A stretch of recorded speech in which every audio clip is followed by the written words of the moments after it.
Halo, selamat datang. Selamat menikmati konten ini, jangan lupa berlangganan dan aktifkan notifikasi. Jack ada di sana, di sofa, dengan remote di tangannya, terhanyut oleh acara yang diputar di televisi. Ketika suara bel pintu memecah keheningan rumah. Sesaat, ia berpikir untuk mengabaikannya. Berpura-pura suara itu bukan untuknya, tetapi ada sesuatu dalam kegigihan suara bel itu yang membuatnya bangkit dan melangkah ke pintu. Saat ia membukanya, dampaknya terasa seketika. Di hadapannya, berdiri Megan. Penampilannya berbeda, kuyu, seolah waktu telah menggerogotinya.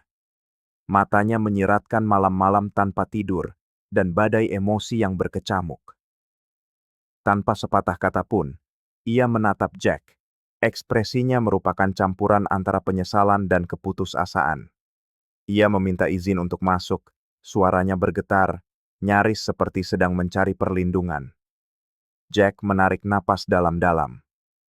Jelas ini adalah hal terakhir yang ia inginkan. Namun, untuk alasan yang tak bisa ia jelaskan, ia mengalah. Ia menepi dan mempersilakannya masuk. Megan melintasi ambang pintu dengan kepala tertunduk, seolah memikul beban seluruh dunia di pundaknya. Jack menutup pintu, masih tak percaya Megan ada di sana, di hadapannya, setelah semua yang terjadi. Ia pergi ke dapur, mengambil sebuah gelas, dan mengisinya dengan air, sekadar untuk menyibukkan tangannya dan menyingkirkan ketegangan yang mulai memenuhi udara. Saat ia menuangkan air, kenangan-kenangan muncul kembali bagai pukulan telak, membawa serta semua rasa sakit yang telah berusaha keras ia kubur. Semuanya berawal dengan sederhana, seperti halnya tragedi-tragedi terbesar seringkali dimulai. Megan dengan santai menyebutkan bahwa ia diundang ke sebuah pesta bersama rekan-rekan kerjanya. Ia menyebut Amanda, sang tuan rumah, seolah membicarakan kolega biasa, tetapi Jack tahu persis siapa wanita itu. Amanda selalu terlibat dalam cerita-cerita yang lebih suka Jack hindari. Ia dikenal karena perilakunya yang haus perhatian, pesta-pestanya yang mewah, dan sikapnya yang tidak bertanggung jawab. Jack tidak pernah mempercayainya, dan ia telah menjelaskan hal itu sejak awal. Ia mencoba, dengan setenang mungkin, untuk menjelaskan kekhawatirannya kepada Megan. Ia secara terbuka mengungkapkan perasaannya tentang pesta itu, tentang orang-orang itu, tentang betapa tidak nyamannya ia dengan gagasan Megan menghadiri acara tersebut. Namun, Megan bereaksi dengan dingin, seolah kata-katanya hanyalah gangguan kecil. Ia meremehkan segalanya, mengatakan bahwa Jack bereaksi berlebihan, bahwa itu hanyalah pertemuan biasa antar kolega. Perdebatan itu tak butuh waktu lama untuk memanas. Jack, yang sudah lelah merasa tidak dihargai, langsung ke inti permasalahan. Ia menatap mata Megan dan berkata dengan suara tegas, bahwa malam itu akan menjadi akhir dari pernikahan mereka, jika Megan melangkah keluar dari pintu itu. Tidak ada lagi ruang untuk percakapan, tidak ada lagi kesabaran yang tersisa untuk menghadapi tindakan yang merusak kepercayaan di antara mereka. Ia sudah sangat jelas. Ia mengatakan pernikahan mereka bergantung pada saat itu, pada pilihan itu. Megan, dengan tatapan menantang, tidak ragu-ragu. Ia berdiri, mengambil tasnya, dan pergi, seolah keputusan Jack hanyalah komentar lain yang tidak penting. Jack tetap terpaku di tempatnya, bahkan tidak menggerakkan satu otot pun. Segala sesuatu di dalam dirinya berteriak, tetapi ia tetap diam, hanya menyaksikan wanita yang telah berjanji untuk berjalan di sisinya memilih jalan yang berbeda, seolah itu adalah hal yang paling wajar di dunia. Di sana, di ruang tamu yang sunyi itu, pernikahan mereka sudah mati. Namun, melihat Megan kembali setelah bertahun-tahun, membangkitkan sesuatu di dalam dadanya. Saat menyerahkan gelas air itu, Jack menjaga wajahnya tetap tenang. Tetapi di dalam, ia seolah menghidupkan kembali setiap detail dari malam yang mengubah segalanya itu. Rasa sakit yang lama seakan bercampur dengan rasa penasaran yang pahit. Lagi pula, apa yang wanita ini inginkan sekarang? Mengapa ia kembali setelah sekian lama, setelah semua yang dikatakan, Setelah semua yang dilakukan, ia memegang gelas itu dengan kedua tangan, seolah mencoba melindungi dirinya dari dingin yang menggerogotinya dari dalam. Jack tetap berdiri, menatap Megan, menunggu wanita itu mengatakan alasan kedatangannya.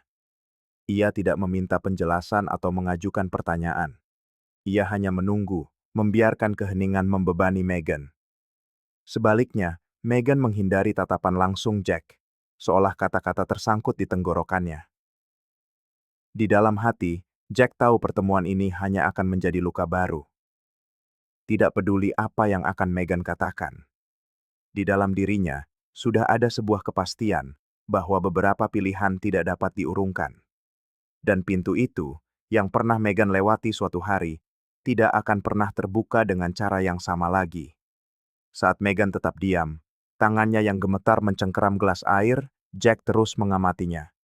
Tidak menunjukkan ketergesaan untuk mendengar apa yang ingin ia katakan. Ia tidak menawarkan penghiburan, juga tidak membuka ruang untuk percakapan biasa. Ia hanya menunggu, dengan tatapan tenang yang sama seperti seseorang yang sudah tahu bagaimana akhir cerita ini.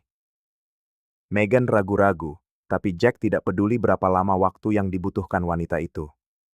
Di dalam dirinya, kenangan malam itu masih utuh, sejelas saat kejadiannya. Setelah Megan pergi ke pesta, Jack tinggal sendirian, mencoba meyakinkan dirinya bahwa pertengkaran ini hanyalah satu dari sekian banyak pertengkaran lainnya. Ia berpikir mungkin Megan akan berubah pikiran begitu tiba di sana dan menyadari bahwa pilihan ini tidak sepadan. Ia menipu dirinya sendiri dengan berpikir ia bisa mengalihkan perhatian. Ia mencoba menonton pertandingan di televisi, tetapi tidak bisa fokus. Kegelisahan tumbuh seperti peringatan diam bahwa sesuatu yang jauh lebih buruk akan datang.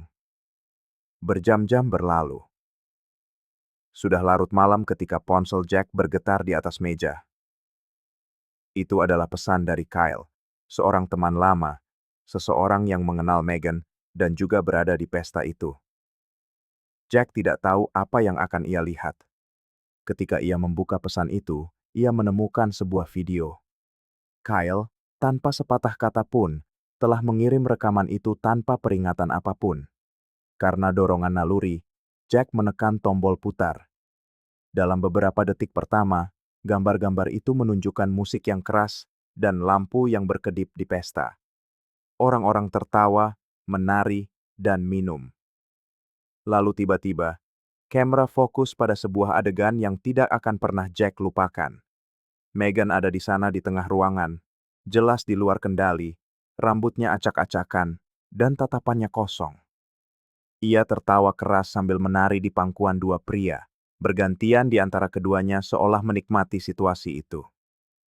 Rekan-rekan di sekelilingnya menyemangati adegan itu, menyorakinya dengan teriakan dan tepuk tangan. Setiap detik dari video itu terasa seperti sebuah tikaman di dada Jack. Ia menontonnya sampai akhir tanpa berkedip, tanpa menarik napas dalam-dalam, tanpa menyela. Ketika rekaman itu selesai, ia terus menatap layar, seolah mencoba mencerna apa yang baru saja ia saksikan. Gambar-gambar itu terulang kembali di benaknya seperti lingkaran siksaan yang menolak untuk berhenti. Saat itu juga, sesuatu di dalam dirinya hancur selamanya. Jack berdiri, pergi ke kamar tidur, dan mengambil sebuah koper. Tanpa tergesa-gesa, ia mulai mengemasi pakaiannya, barang-barangnya, semua yang ia butuhkan untuk pergi tanpa menoleh ke belakang. Keputusan telah dibuat. Ia tahu tidak ada jalan untuk kembali. Ia pergi ke ruang kerja, mengakses rekening bank, dan menarik semua uang yang ada di sana. Setiap sen ditransfer ke rekening baru yang dibuka beberapa hari sebelumnya ketika tanda-tanda pertama keretakan pernikahan mereka mulai muncul. Itu adalah langkah yang dingin dan penuh perhitungan, tetapi perlu. Jack tahu ia akan membutuhkan stabilitas untuk memulai kembali. Dalam diam, ia meninjau semua yang telah ia kumpulkan, menyimpan dokumen dan kartu, lalu menulis catatan sederhana dan lugas, tidak meninggalkan ruang untuk interpretasi. Jangan cari aku lagi. Itulah satu-satunya kata yang ia tinggalkan di atas meja, bersama dengan cincin kawin, yang ia lepas dari jarinya tanpa ragu. Ia menutup pintu dan pergi. Dini hari terasa hampa, tetapi Jack tidak memikirkan tujuan. Ia hanya mengemudi, hatinya mati rasa, dan pikirannya terfokus pada satu kepastian. Bab itu telah ditutup. Tidak ada air mata yang jatuh, tidak ada teriakan yang keluar, tidak ada keraguan yang menemaninya. Semuanya terasa bersih dan tuntas. Jack menghilang. Ia meninggalkan kota, teman-teman, pekerjaan lamanya, apapun yang bisa menjadi penghubung ke kehidupan sebelumnya. Sekarang, bertahun-tahun kemudian, Megan duduk memegang gelas air seolah mencoba mencegah masa lalu menelannya kembali. Jack mengamatinya tanpa tergesa-gesa. Dengan ketenangan seseorang yang sudah mengetahui setiap detail dari tragedi pribadinya ini. Megan masih mencari kata-kata yang tepat, tetapi Jack tahu bahwa apapun alasan yang wanita itu miliki, apa yang ia lihat di video itu tidak akan pernah terlupakan. Dan hanya itulah yang penting. Megan mencengkeram gelas air di antara kedua tangannya, seolah itu adalah satu-satunya hal yang menahannya agar tidak runtuh saat itu juga. Ia menarik napas dalam-dalam, menatap cairan di dalam gelas, menghindari tatapan Jack. Suaranya keluar lirih, tersendat, syarat dengan rasa malu dan sakit, seolah setiap kata memiliki beban bertonton. Ia memulai dengan mengatakan bahwa ia mengingat malam itu seperti sebuah kilasan buram. Ia berkata bahwa ketika ia tiba di pesta, semuanya tampak normal. Rekan-rekannya mengobrol, tertawa, dan musik memenuhi ruangan. Amanda menyambutnya dengan pesona palsunya yang biasa, menawarinya minuman tepat di pintu masuk. Megan menjelaskan bahwa itu adalah minuman pertama dan satu-satunya yang ia terima malam itu. Setelah tegukan itu, semuanya mulai berputar. Ia menggambarkan bagaimana tubuhnya terasa berat, penglihatannya kabur, pikirannya bingung, seolah ia telah direnggut dari kesadarannya sendiri. Ia tidak tahu persis sudah berapa lama ia di sana, tetapi ia mengatakan bahwa ia benar-benar kehilangan kendali.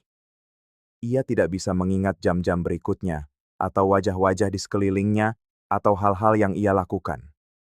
Satu-satunya yang ia ingat adalah kilasan-kilasan yang terdistorsi, seolah ia terperangkap dalam mimpi buruk di mana suara-suara bercampur aduk dan tubuhnya bergerak tanpa perintah.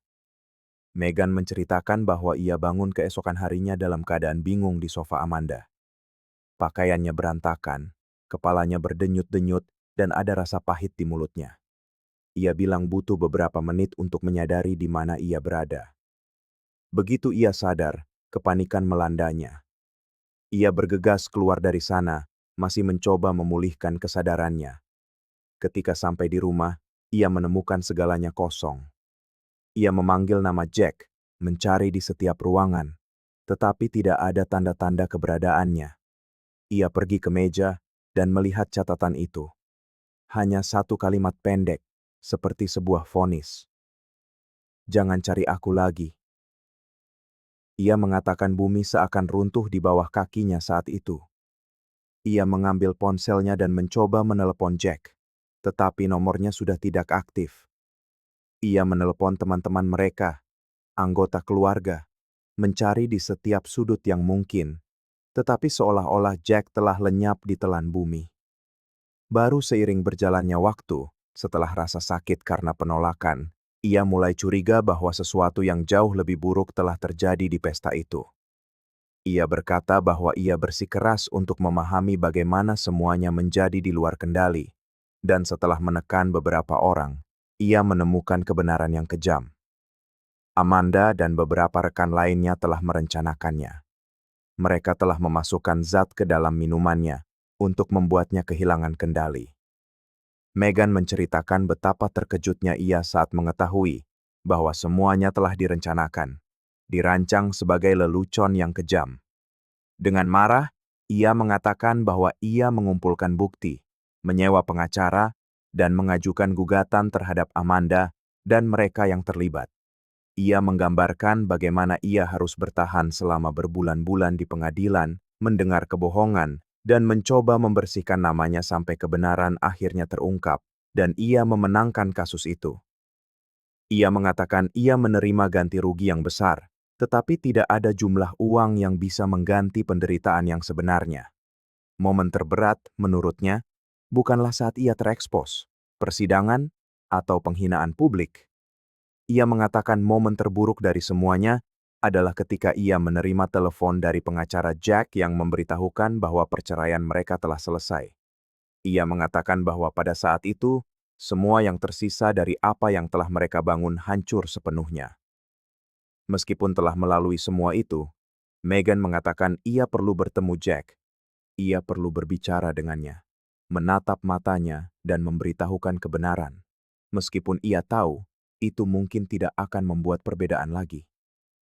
Itulah sebabnya ia menyewa seorang detektif swasta. Ia mengatakan, itu adalah pencarian yang panjang, sulit, dan melelahkan yang melintasi batas negara bagian, menghabiskan waktu dan uang, sampai akhirnya ia menemukan Jack di kota terpencil itu. Ia mengangkat pandangannya, matanya berkaca-kaca, dan menyimpulkan dengan mengatakan bahwa sekarang ia ada di sini, di hadapannya, memegang gelas air itu seolah-olah itu adalah satu-satunya jangkar yang menahannya agar tetap berdiri pada saat itu. Saat Meghan tetap tak bergerak, gelas itu bergetar halus di tangannya, cerminan dari badai yang masih melanda di dalam dirinya. Dengan suara tercekat, Meghan masih mencoba mencari celah kecil yang bisa ia gunakan untuk mencapai hati Jack. Ia mengatakan bahwa semua yang ia lakukan, setiap usaha, setiap pencarian, setiap sen yang dihabiskan, didorong oleh rasa bersalah yang telah menggerogotinya sejak malam itu, dan oleh cinta yang masih ia simpan di hatinya. Ia mengatakan bahwa selama ini, ia tidak pernah bisa melanjutkan hidup, bahwa ia bangun setiap hari dengan ingatan akan wajah Jack dan rasa sakit karena kehilangannya. Ia bersikeras bahwa jika ia berada di posisi Jack, ia mungkin akan menghakimi dengan cara yang sama. Ia memohon agar Jack mempertimbangkan untuk memberinya setidaknya satu kesempatan untuk mendengarkan apa yang diteriakan hatinya. Tetapi Jack mengamatinya dengan ketenangan yang sama yang telah ia pertahankan sejak awal percakapan. Ia tidak meninggikan suaranya, tidak menunjukkan kemarahan, juga tidak menunjukkan emosi apapun yang mungkin memberinya harapan. Ketika ia menjawab, ia memastikan untuk berbicara dengan jelas, tidak meninggalkan ruang untuk keraguan. Ia mengatakan bahwa hidup menunjukkan pertanda sebelum sebuah tragedi, dan terserah pada setiap orang untuk memutuskan apa yang harus dilakukan dengan pertanda itu. Ia menjelaskan bahwa baginya, masalah sebenarnya bukanlah zat dalam minuman itu, atau jebakan di pesta itu. Yang menghancurkan segalanya adalah pilihan yang Meghan buat untuk mengabaikan nilai pernikahan mereka dan rasa hormat yang pernah ada di antara mereka. Ia mengatakan bahwa pada saat Meghan memutuskan untuk memunggunginya, terlepas dari semua kata-kata dan permohonan, nasib pernikahan mereka telah ditentukan. Jack menyatakan bahwa beberapa pilihan memiliki harga yang terlalu mahal, dan cinta, sekuat apapun itu, tidak cukup untuk menghapus luka yang terlanjur terlalu dalam. Meghan tidak punya kekuatan lagi untuk terus bersikeras. Pandangannya kosong, seperti seseorang yang akhirnya memahami kedalaman jurang yang ia gali dengan tangannya sendiri. Tanpa mengatakan apa-apa lagi, ia berdiri dan berjalan ke pintu. Ia pergi dengan membawa beban kepastian bahwa ia telah kehilangan segalanya, tanpa ada satupun isyarat harapan yang tersisa. Jack tetap duduk, tak bergerak, sampai ia mendengar suara pintu ditutup. Dengan ketenangan yang sama seperti seseorang yang baru saja menutup bab lama, ia berdiri dan pergi ke lorong. Ia memanggil Vanessa, yang telah menunggu dalam diam di ruangan sebelah selama seluruh percakapan. Vanessa muncul dengan tenang, tanpa pertanyaan, dengan pemahaman seseorang yang tahu bahwa malam ini akan menjadi titik akhir dari sebuah cerita yang telah berlangsung terlalu lama. Mereka tetap di sana, duduk di sofa, tanpa tergesa-gesa, seolah waktu telah melambat di dalam ruangan itu. Vanessa, yang duduk di samping Jack, hanya meletakkan tangannya di atas lutut Jack. Sebuah isyarat sederhana, tetapi penuh pengertian. Tak satu pun dari mereka yang tampak terburu-buru untuk bangkit. Kehadirannya tenang, meyakinkan, seolah ia memahami setiap detail situasi tanpa memerlukan penjelasan. Jack memecah keheningan dengan sebuah kalimat pendek, diucapkan dengan ketenangan yang sama, yang ia pertahankan sepanjang malam. Ia mengatakan bahwa beberapa luka tidak akan pernah hilang, tidak peduli berapa banyak waktu berlalu atau berapa banyak cerita baru yang dimulai. Ia menjelaskan bahwa bekas luka itu ada bukan untuk menyiksa, tetapi untuk mengajar. Ia menegaskan bahwa setiap orang perlu belajar bahwa tidak menghormati cinta dan kesetiaan seseorang memiliki harga yang terlalu tinggi, dan bahwa tidak selalu ada kesempatan kedua untuk memperbaiki apa yang telah hancur. Vanessa mendengarkan dalam diam, tanpa menyela, tanpa bertanya. Mereka berdua tetap di sana, berdampingan, tidak mengatakan apa-apa lagi.